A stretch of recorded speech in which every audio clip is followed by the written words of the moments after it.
이번 시간에는요, 박동기 또는 제세동기를 놓고 나서 어떻게 관리해야 되는지 그 두 번째 이야기를 해드릴 건데요.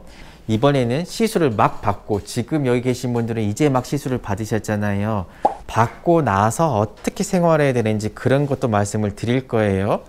아마 나 집에 가서 언제부터 샤워해야 되는지 이런 거 궁금하잖아요. 그런 거 한번 알아볼게요.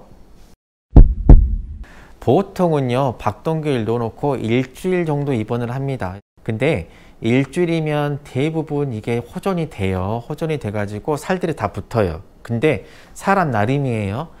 오늘 아침에도 제가 돌아다니면서 실제로 제가 열어보고 다 붙었는지 확인을 했어요. 그랬더니 몇 분은 붙어 있고 몇 분은 안 붙었어요. 그래서 원래 오늘 가야 되는 날인데 가지 맙시다 라고 제가 막았거든요. 이렇게 하는 거는요, 제가 그 며칠을 더 입원시키는 이유는 나 만나고 가서 집에 가서 아무 일 없이 편히 살아야 되는데 혹시라도 무슨 일이 생길까 봐, 그래서 살이 다 아무는 거 보고, 아무리 물이 안 단다고 하더라도 물이 한 번씩 달 수 있거든요. 그래서 그런 거 내가 보게 하려고 다 아물고 보내려고 그러는 거거든요. 그 다음 시술 막 하고 나서는요, 제가 3일간은 움직이지 마라 그럽니다. 해놓고 나서는 화장실 정도 왔다 갔다 하지 운동한다고 막 병동 돌지 마세요 라는 얘기를 했었어요.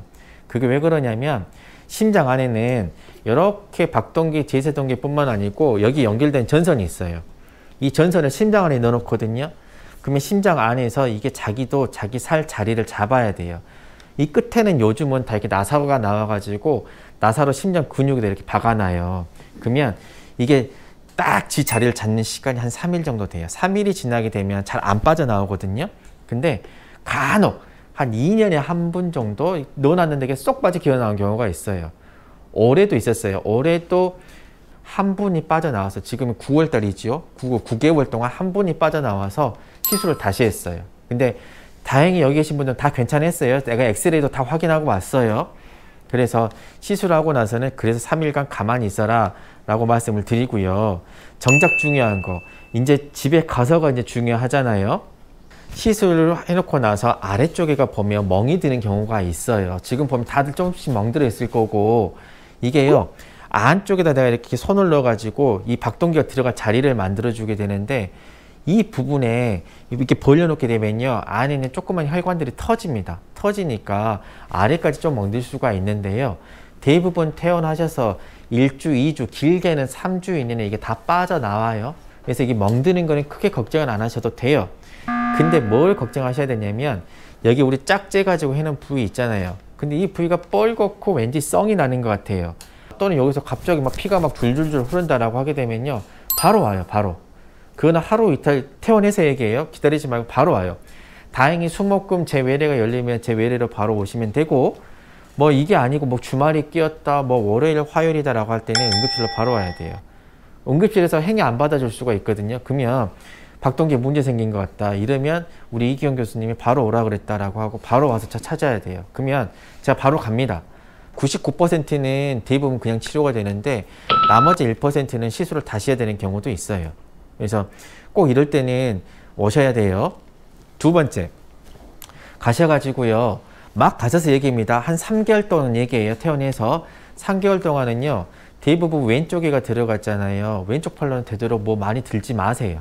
오른손으로 좀 드시고 왼쪽 팔로는 뭐 많이 들지 마세요. 되도록 좀 쉬어주라라는 소리예요. 그리고 그러면 이제 석 달이 지났어요. 그러면 저 장 가서 마트 가거나 시장 가서 뭐 장바구니 들어야 되는데 들어도 돼요? 라고 하게 되면요, 들어도 됩니다. 그때부터는 장바구니 이렇게 들어도 돼요. 석 달 지나고 나서부터는. 그러게 요게 또 들어가서 딱 자기 자리를 잡는 게 보통 아주 빨리가 3일, 그 다음 또 한번 자리 잡는 게 석 달, 그리고 완전히 자리를 잡는 게 6개월이에요. 뭐 드셔도 되는데 석 달 뒤부터는 드셔도 돼요. 마트 가서. 예? 아셨죠? 그 다음에 이제 행여 이제 또 몸 만든다고 막 엽기 같은 거 이런 거 막 드시는 분들이 있어요. 이거는 안 돼요. 아령, 엽기 이런 건 들지 마세요. 이거는 퇴원해서도 안 됩니다. 그리고 또 해서는 안 될 거, 턱걸이. 턱걸이는 하면 안 돼요. 그 다음에 또 우리 어르신들 보면 간혹 평행봉 하세요. 안 돼요. 이게 평행봉 하는 것 자체는 괜찮아요. 하는 건 괜찮은데 하고 나서 이렇게 한 번씩 딱 매달릴 때 있잖아요. 평행봉에. 그때요, 이렇게 철봉 같은 데 딱 매달리면요, 선이 여기서 시작해서 이렇게 쑥 심장 안에 들어가잖아요. 매달리는 순간 선이 쭉 펴지면서 이게 철사거든요. 또 끊어져 버려요. 그래서 평행봉도 못하게 하는 거고 철봉도 못하게 하는 거예요. 네, 교수님, 저희 어머니 같은 경우는 오커를 이거 밀고 다니거든요. 네. 근데 오커에다 몸을 이렇게 지지를 하는 네. 상태예요. 네. 그렇다면 이게 힘이 들어가잖아요. 네. 상관없어요? 괜찮아요. 지지해도 돼요. 괜찮아요? 네. 그 다음 이제 또 많이 여쭤보는 게 목욕 언제부터 가능해요? 라고 물어봐요. 목욕 해야죠. 지금 입원하셔가지고 씻도 못하고 징하죠. 근데 하실 수 있거든요. 하실 수 있어요. 근데 너무너무 가려워 라고 하게 되면 제가 집에 보낼 때는 이게 상처가 다 붙었다 제 눈으로 확인을 하고 보내드리기 때문에 여기다 물만 안 가게 대고 처음에는 목욕을 하셔도 돼요.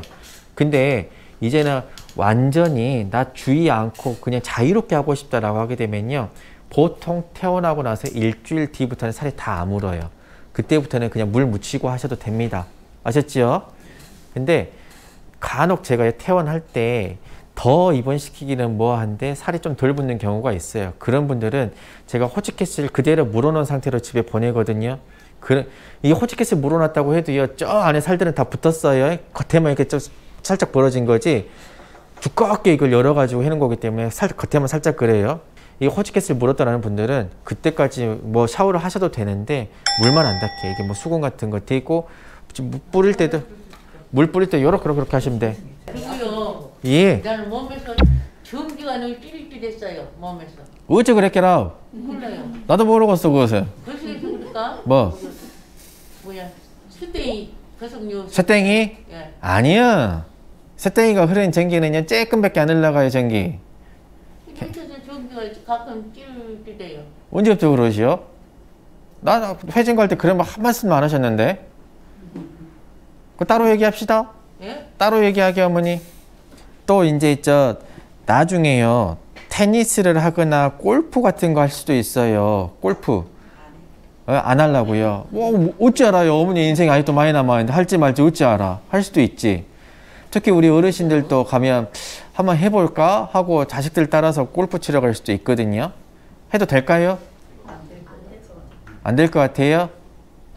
시술하고 나서 제가 빠르게 자리 잡는 게 3개월, 길게 자리 잡는 게 6개월이라 그랬잖아요. 그래서 6개월까지는 못하게 하는데요. 6개월 지나면 하라 그래요. 보통 우리가 왼쪽에다 집어넣잖아요. 기계를 이쪽에 넣잖아요. 근데 대부분 우리 오른손잡이니까 스윙을 하게 되면 여기서 이렇게 스윙을 하거든요. 이거 괜찮아요. 그래서 내가 오른손잡이고 나는 스윙을 이렇게 할 거야 하게 되면 이쪽 팔만 무리가 가기 때문에 왼쪽 팔은 그냥 쭉 뻗어만 주잖아요. 이렇게 골프 쳐도 돼요. 6개월 뒤부터는. 그럼 진짜요라고 물어볼 거잖아요. 근데 제 환자들을 실제로 시켜봤어요. 골프 좋아하시는 분들, 남자분들. 근데 골프 잘 치고 다니세요. 그래서 나중에 칠 수 있어요. 이렇게 너무 제한하지 마시고 골프는 하셔도 돼요. 테니스는 좀 문제가 되겠죠. 오른손으로만 하는 경우도 있지만 뭐 왼손으로 할 때도 좀 문제 될 수가 있거든요. 그래서 나 테니스 너무너무 좋아해 라고 하게 되면 되도록이면 오른손으로만 하시고 왼손은 많이 쓰지 마시고요. 그 다음에 이제 약 먹는 것도 이제 고민되세요. 나 뭐 감기 걸렸어 또는 머리가 아파서 두통약 먹을 거야 관절에 있어서 관절약 먹을 거야 라고 하잖아요. 이거 먹을랍니까? 관절약? 예? 드셔도 돼요. 관절약 드셔도 돼요. 또 나가서 또 주의하실 게 또 뭐가 있냐면요, 여기다가 이제 살을 째가지고 기계를 넣어놓은 거기 때문에 낯설라다 보면은요 이게 막 간질간질간질해요. 아들 좀 아플 때도 있고 그러면 막 이거 긁어버리는 분들이 있어요. 이것도 저도 한 10년 만에 처음 있으신 사례인데, 요번에 이제 치매가 있으신 우리 어르신 중에 한 분이 다 잘 붙어서 제가 퇴원을 시켜드렸는데 불편하잖아요. 뭐가 이물질도 있고 뭐 그것도 여기 저쪽 간질간질하고, 이게 코로나가 만든 그 피해 중에 하나인데 뭐냐면요, 요양병원에 계시면 보호자가 옆에 못 있어요. 그러다 보니까 직원들한테만 맡겨놓게 되는데 직원들이요, 직원 한 명이 여기 있는 어르신들보다 더 많은 환자를 봐줘야 되잖아요. 그러다 보니까 그 환자 옆에만 못 붙어 있어. 그러다 보니까 어머니가 불편하니까 날마다 긁은 거야 여기를. 그래가지고 한 달 만에 오셨는데 쫙 벌어져갖고 왔어요. 그러면 이제 문제가 벌어진 걸로 문제가 되는 게 아니고요, 박동기는 당연히 꺼내야 돼요. 꺼내버려야 돼.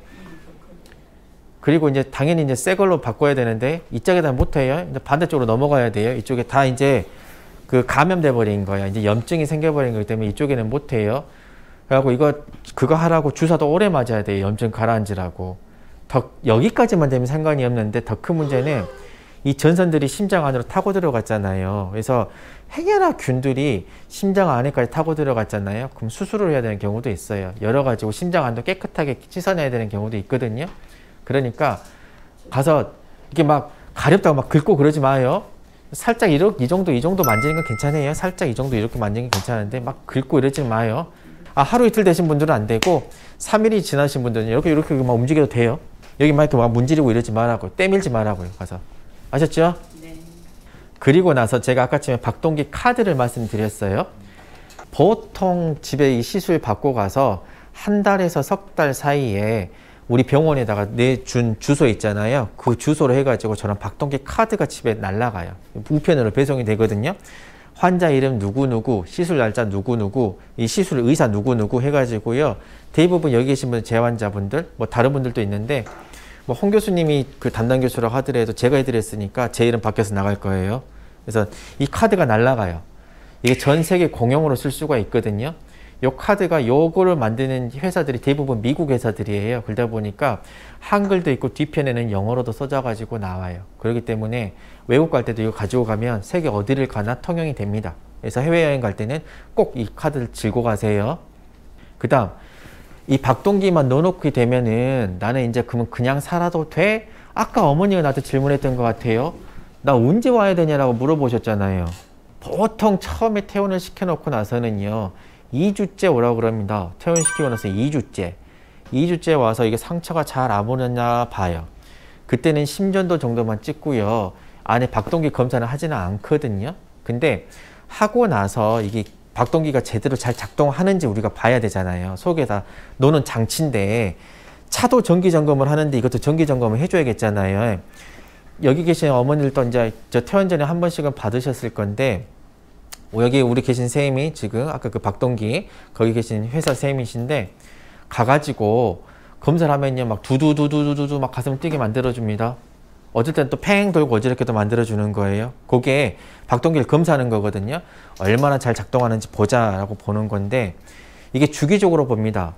그래서 그때 처음에 시술하고 나서는 한 석 달째쯤 봐요. 그로부터는요 나중에 저희 6개월 간격으로 봅니다. 1년에 2번. 더도 말고 1년에 2번씩은 요 기계가 제대로 작동하고 있냐 작동하고 있지 않냐 제가 항상 체크를 해드립니다. 행여 다른 교수님들한테 나 말고 다니고 있는데 1년 넘게 혹시 검사를 않잖아요. 그러면 말을 해줘야 돼요. 박동기 검사할 때 됐는데요 라고 말을 해줘야 돼요. 박동기 검사를 하지 않아도 대체로 큰 문제는 안 돼요. 근데 꼭 어쩌다가 한 명씩은 문제가 되는데 운 없게 그게 자기한테 걸리게 되면 그건 큰일이거든요. 사람한테 들어가는 거기 때문에 아주 정밀하고 잘 만들어진 건데 살다 보면요 한 번씩 이게 오작동을 합니다. 전선이요 분명히 잘 넣어놨는데 갑자기 뭐 지들끼리 꼬여요. 또는 가다가 끝에서 이게 뭐 벗겨지기도 해요 전선이. 그러면 갑자기 박동이 안 들어가게 되면요 쓰러집니다. 그래서 대체로 괜찮은데 그런 일이 생길까봐 그래서 6개월에 한 번씩은 병원에 와라라고 하는 거예요. 근데 만약에 그 박동기 말고 다른 약을 먹는다. 우리 어머니 같은 경우는 이제 앞으로 항응고제를 저랑 계속 드실 거예요. 이런 경우는 제가 석 달에 한 번씩 오라고 합니다. 계속해서 상태가 문제가 없는지. 단 박동기 검사는 6개월에 한 번만 할 거예요. 그래서 나는 한 번 넣어놨으니까 천년만년 살 거야. 이거 아니에요. 그래서 6개월에 한 번씩은 해야 되고 그러면 이거 한 번 넣어놓으면 얘들 수명이 얼마나 가요? 라고 이제 물어볼 거잖아요. 이것도 배터리가 들어있어요 안에. 우리 스마트폰 보면요. 스마트폰 까보면 거의 대부분이 배터리입니다. 기판은 쬐깐해요. 대부분이 배터리야. 요것도요. 까보잖아요. 까보면 대부분이 배터리예요. 기판은 쬐깐해요. 근데 하도 세상이 좋아지다 보니까 그 쬐깐한 기판 가지고도 잘 돼요. 요게 보통 10년 정도 갑니다. 10년. 처음에 검사하면요. 막 12년이 나오는 경우도 있고 14년이 나오는 경우도 있거든요. 물론 이 배터리 기술도 점점 발전을 하니까 점점 오래가게 만들겠지요. 근데 우리 어르신들 내가 10년까지 쭉 보게 되면 대체로 보면 10년 그 금방 해가지고 떨어져요. 배터리가. 어떤 분들은 7년, 8년 만에 떨어지는 분들도 있고 진짜 어떤 분들은 막 11년, 12년만도 가는 분들도 있어요. 이건 몰라요 나도. 이거 사람마다 달라. 그래서 오래 가는 분들은 좀 복 받은 거고, 빨리 떨어지신 분들은 아 그런가 보다 하셔야지, 야 누구는 뭐 10년 갔는데 나만 왜 7년이냐, 이거 잘못해서 그런 거 아니냐, 그런 거 아니에요. 몰라요. 핸드폰 배터리도 그러겠지만 처음에 분명히 100%였는데 좀 지나다 보면 갑자기 막 70%로 뚝 떨어져 있잖아요. 이것도 마찬가지야. 야, 분명히 10년이라고 그랬는데 그러면 1년 뒤에 검사하면 9년이 돼야 되잖아요. 근데 1년 뒤에 검사했는데 갑자기 7년으로 뚝 떨어져 있는 경우도 있어요. 근데 그것도 해봐야 아는 거예요. 그래서 어쨌든 대충 10년이고 거기서 조금 차이가 난다더라, 1, 2년 이상 차이가 날 수 있다더라, 그렇게 알고 계시면 돼요. 그래서 환자가 느낄 수 있습니까? 그러니까 정기검사를 해야 돼요. 정기검사를 하게 되면요, 배터리 수명을 계속 체크를 합니다. 그래서 맨 마지막에 이제 6개월이 남을 때까지, 참고로 배터리는 쓸 수 있는 데까지 써요. 아깝잖아요. 이렇게 배터리를 쫙쫙 빨아먹어요. 끝까지 엔코불 들어올 때까지 다 쓰고, 배터리 6개월 남았다라고 하게 되면 그때부터 조금 빨리 오라 그래요. 석 달에 한 번 오시오, 어쩔 때 막 한 달에 한 번 오시오, 막 그러거든요. 이게 마지막에는 이게 훅 떨어지는 경우가 있기 때문에 혹시나 이것 때문에 뭔 사고가 날까봐 그 전에 제가 자꾸 오라 그래요. 그래가지고 딱 엔코불이 들어오잖아요. 그 순간 바꿉시다 라고 하는 거고, 우리 저 뒤에 그래 생긴 어르신이 그래서 아마 배터리를 새로 바꾸셨을 거. 예? 6년? 빨리 달아졌네요. 하도 충격을 많이 받아가지고. 아, 제세동기 넣으셨어요? 모르지만 막 전기를 때려본 것 같이 그냥 사람이 공중 붕붕 떠버리는데. 제세동기가 전기를 때려버리게 되면요, 박동기 한 1년치 들어갈 전기를 한꺼번에 줘버리거든요. 꽝 줘버, 큰 에너지예요. 그래서 사이즈도 더 커요. 이게 캔도 더 커요. 배터리가 훨씬 더 큰 거예요. 요거는 이게 전기를 한번 때릴 때마다 막 그 수명이 막 반년에서 1년씩 막 뚝뚝 떨어집니다. 그건 어쩔 수가 없는 거고, 그래서 그건 좀 빨라질 수도 있어요. 이거 많이 보면 안 되겠네요. 테레비요? 봐도 돼요, 어머니. 어머니 테레비 앞에 와갖고 여러 보진 않을 거잖아요. 그죠? 어머니 일하고 볼라, 이라고 테레비. 보통 우리 벽에 걸어놓고 보거나 저 앞에다가 다이에다 놓고 보잖아요. 괜찮아요? 멀리 떨어져서. 전자레인지 돌린 것도 괜찮고요. 이제 말해줄게요. 조금만 기다려봐요. 아이고, 궁금하셔.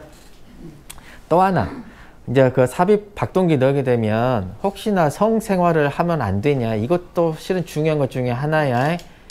해도 됩니다. 성생활 해도 돼요. 참고로 박동기 환자들은 크게 문제되지가 않아요. 그냥 박동기 환자들은 늘 하시던 대로 하면 되는데, 제세동기 환자들이 문제가 되거든요. 제세동기라는 거는 심장 맥박수를 가지고요, 이 환자에 나쁜 일이 생겼냐 안 생겼냐를 판단하게 만들어놔요. 그래서 대부분 우리가 운동을 할 때 젊은 사람들 같은 경우는 맥박수가 훨씬 빠르잖아요. 그래서 조금 높게 세팅을 해놔요. 한 심장 맥박수가 분당 190개에서 200개 이상 되면 이상한 거다라고 하게 되는데, 나이가 들어갈수록 이걸 조금 낮게 해요. 어떤 경우에는 막 150개, 160개부터 이건 이상한 맥박수야 라고 하는 경우도 있고, 170개, 180개부터 이상한 맥박이다 라고 설정을 우리가 일부러 해놔요. 근데 운동을 너무 무리하게 한다든지 막 달리기를 막 전력 질주를 했어요. 또는 뭐 성생활 너무 열심히 했어요. 땀을 뻘뻘 흘리면서. 그러다 보면 이제 숨차고 그러잖아요. 그러다 보면 이게 맥박수가 너무 빨라지는 경우가 있어요. 그래서 내가 예를 들어서 160개부터는 이건 이상 맥박이야, 여기서부터는 심장 마비를 일으킬 수 있으니까 전기 충격을 줘라 라고 세팅을 해놨는데, 너무 열심히 하다 보니까, 운동을 열심히 했든 성생활을 열심히 했든 너무 하다 보니까 맥박이 170개가 됐어요. 그럼 기계 입장에서는 이 사람한테 나쁜 거 생겼다 라고 생각을 하고 전기 내려보내자고 전기 충격을 꽝 때려요. 실제로 있습니다. 제 환자분들 중에서도. 태권도 관장님이신데요, 힘이 얼마나 좋으시겠어요. 그러다 보니까 성생활을 하시는데 전기를 2번을 맞으셔서 왔더라고요. 실제 그게 다 기록이 돼요. 여기에 이 박동기 아니가 또는 제세동기 아니가 그 시간대가 다 기록이 됩니다. 봐가지고 이 정도 맥박이 나오는구나 라고 하니까 제가 그 세팅을 바꿔드립니다. 이 정도까지는 조금 더 여기선 전기 때리지 마라 라고 바꿔드리고, 그 다음 제가 해드릴 또 말씀은 너무 격렬하게는 하지 마세요. 조금만 덜 사랑하세요. 이렇게 하게 되면 전기 안 맞고 살 수 있어요. 아셨죠? 예. 여기 나온다. 이제 또 뭐가 있냐면요, 핸드폰도 큰 문제거든요. 지금도 핸드폰 다 갖고 있지 않아요? 나 어머니 갈 때마다 오목도 오고 계시던데. 내가 하고 있는데 한 말도 안 했잖아요. 누구 또 어르신은 가니까 보니까 뭐 저 유튜브 보고 계시던데. 하니까 제가 아무 말도 안 했겠죠. 괜찮아요. 근데 핸드폰이요, 박동기로부터 안전한 거리는 15cm라고 되어 있어요. 15cm면 되게 약간 요 정도나 되거든요. 손으로 한 뼘 한 뼘 아니고 이렇게 벌려가지고 이 정도에. 보통 여기서부터 귀까지가, 이쪽 귀까지가 보통 20cm 정도 돼요. 왼쪽으로 넣어가지고 왼쪽으로 이렇게 전화를 받으셔도 통상 문제는 안 되는데, 안전하게는 반대쪽으로 하라 그래요. 이게 사람 차이가 있기 때문에 좀 더 짧으신 분들도 있을 거 아니에요. 이게 15cm 이내에 있게 되면은 이것도 간혹 간섭이 생긴대요. 특히 요즘에 최근에 제가 뉴스 기사를 봤는데, 아이폰 최신 기종들, 아이폰 막 12, 이제 13 나오는 것 같던데, 이런 최신 기종들이 조금 더 이게 간섭이 있대요. 그래서 이때는 되도록이면 반대쪽에다 이렇게 쓰시면 돼요. 왼쪽 말고 오른쪽. 그래서 또 하나 문제가 되는 거는요, 이제 어머니들이나 우리 어르신들이 핸드폰을요, 여기 포켓에 넣고 다니는 경우가 있어요. 여기 넣으면 안 돼요. 가깝잖아요. 여기 넣게 되면 오작동이에요. 여기 넣지 마시고 꼭 다른 데다 핸드폰을 놔두시고, 집에서 무선 전화기도 쓰셔도 됩니다. 아셨죠? 여기 그림 나오네. 그래서 이렇게 이 포켓에다는 넣지 마요. 핸드백에다 담아. 핸드백에 담아 두셔도 되고요. 손에 들고 다니셔도 되고요. 뭐 가방에 넣으셔도 되고요. 여기 포켓에만 안 넣으시면 돼요. 옷 주머니 앞에. 이제 우리 어머니들을 위한 코너가 왔어요. 이제 집에서 요리하셔야 되잖아. 아까 치면 어머니가 나 전자레인지 돌릴 건데 괜찮소? 라고 물어봤잖아요. 어쩔 것 같아요? 네? 전자레인지 돌려도 될까? 네. 돼요? 돼요? 이렇게 물어봤잖아요.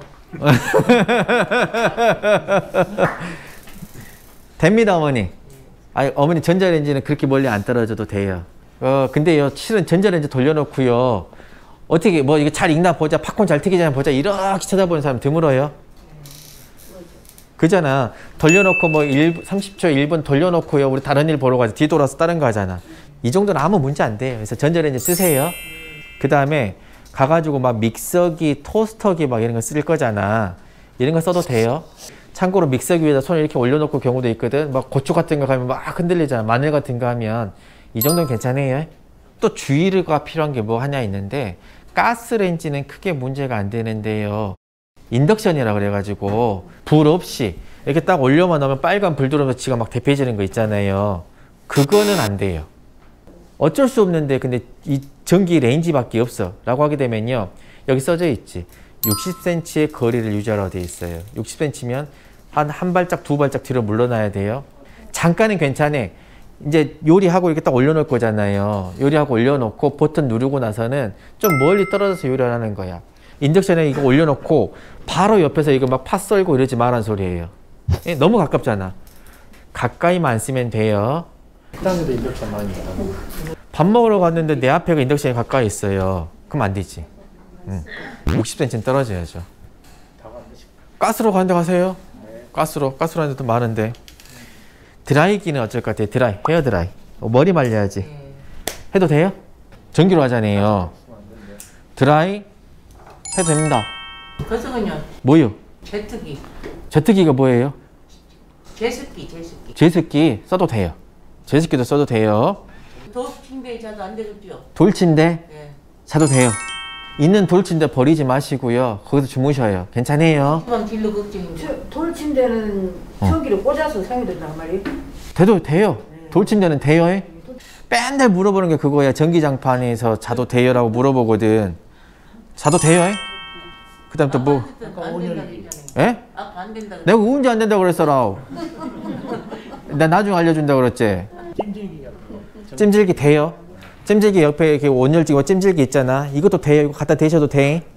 주의를 요하는 게 마사지기 있잖아. 전기를 막 다다다다다다다 때려버리는 거.